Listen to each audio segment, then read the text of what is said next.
Hello everyone, and thank you for attending the first of a brand new series of ISUG TechCasts. It's Mike Harold, and I'm the Executive Director of the International Sybase User Group. I will host and moderator for the next hour.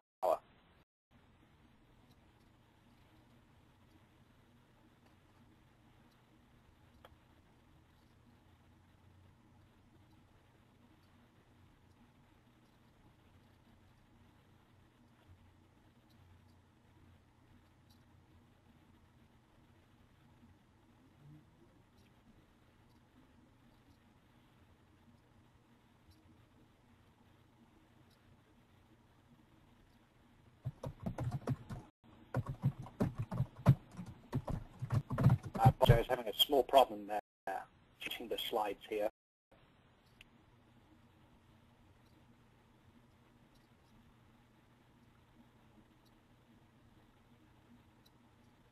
Would you mind changing to the agenda slide for me?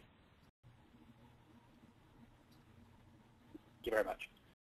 The agenda we've got today, we'll go some introductions and some logistics first, and over to Jeff Garbus, who's our feature presenter, and he will go through various steps of the migration process for ASE 15, about the tips and tricks that he's come across during the last few years working with this process. And in Jeff's presentation, we'll go back to some questions and answers. These are sponsored by our partner, mLogica, and we want to thank them for participating with us in this new venture. I'm going to hand the mic to Peter Burney from mLogica, who wants to say a few words before we get started. Peter, to you. Thanks, Mike. I appreciate it. My name is Peter Burney, Vice President of mLogica. As Mike indicated, this is the first of a series of webinars that we will be broadcasting over the course of the year. Essentially, we are working with ISUG. We are a database consulting firm, and we want to work with the Sybase community. We will be presenting one webinar a month on topics that we choose, but we also want your input on future topics. So our email contact information is at the end of the presentation, so feel free to send us any information that you would like us to speak about for your webinars. A little bit about mLogica. We are a consulting services company, specialize in database management, business intelligence, and Sybase training primarily.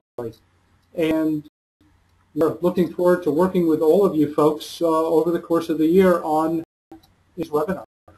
Mike, to you. Peter, before we go any further, I did want to mention briefly a few logistics. The TechCast is being recorded, and a link to this recording will be made available to all attendees in the next couple of days.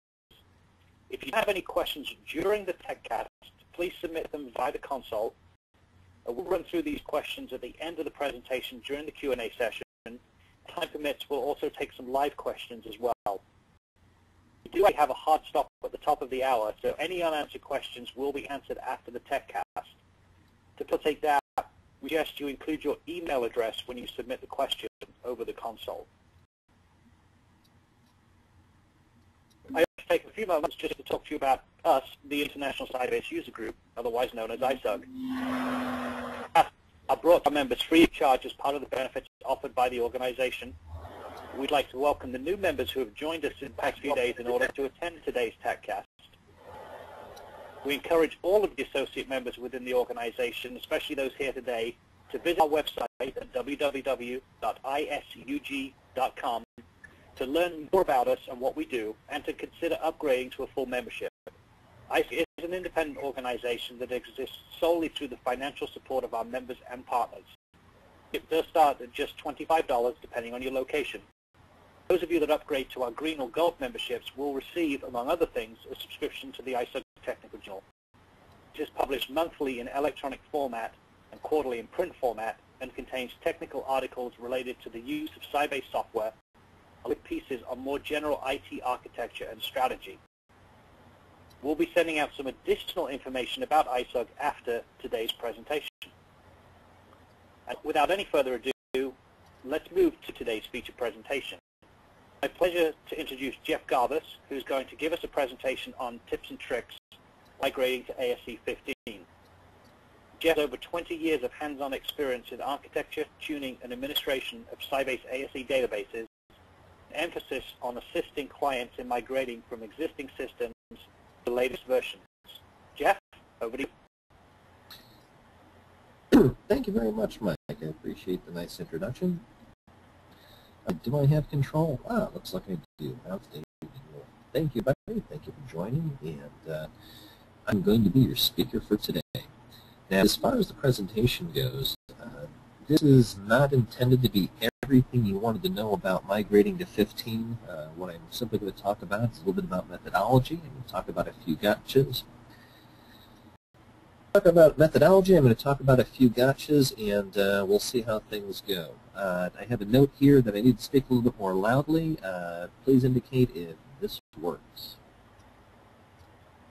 Well, no more complaints, so I'm simply going to move forward. The idea here is that at this point, 2.5 is out. Sybase, I haven't tried calling for support on a 12.5 case lately, but last I heard they're no longer supporting it or trying to drop support for it. That said, we are to the point where we are up at the most recent release of the software anyway. It says here you have to get up to speed soon enough or tech support folks are going to laugh at you. That's not too much of an exaggeration. I do have a couple of customers that are still running 4.92 servers because they want third-party applications from folks that went out of business. They don't have the source code and they're kind of stuck. Well, guess what? 4.9, even 2, even if they have software isn't certified for all the operating systems they've got in, they kind of stuck kind of fast. If you're not getting there, you're here talking about going up to 15, and I would advise going to 15 near future. We'll talk about how to do that and where to go with it. First, here's some motivations for going to 15. I am not going to cover all these in detail. I actually have an 8-hour presentation that I do where I do talk about all these things in detail. 15 does have a lot of great new features that you'll want to take advantage of. Honestly, it'll have a few features that you want to make sure that you take advantage of with a great deal of caution. That you might want to run to immediately when you go up to 15. First, partition support. Sybase now has the ability to create semantic partitions.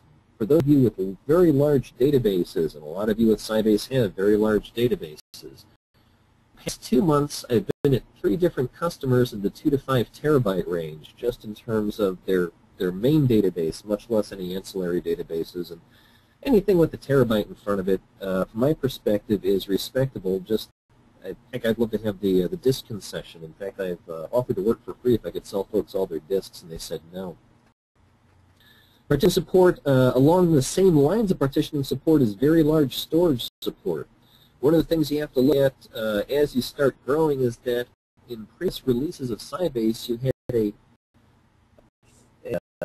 a finite limit. You're limited to about 4 terabytes of storage. So if you needed to exceed that, you're kind of stuck. So that very large storage support is a critical motivator for a lot of folks. Another one is encrypted columns. There has been, as much in the past few months, but in the past few years, there are a lot of folks who have gone to great lengths to deal with the fact that some information, even if stored in a database, is only medium secure because of, say, hijacks the Iron Mountain truck on the way from your building to wherever it's going, or hijacks a database while it's being transmitted, or that data, list of security numbers, account numbers, you name it, is something which creates a great deal of embarrassment, even if it doesn't create a great deal of pain. I remember recently getting a letter from the FAA. I'm a pilot in my own time. And the FAA had to send me a letter saying, by the way, a list of 10,000 pilots was stolen from an FAA examiner's laptop. Actually, the laptop was stolen, and just keep an eye out in case somebody looks like they're trying to steal your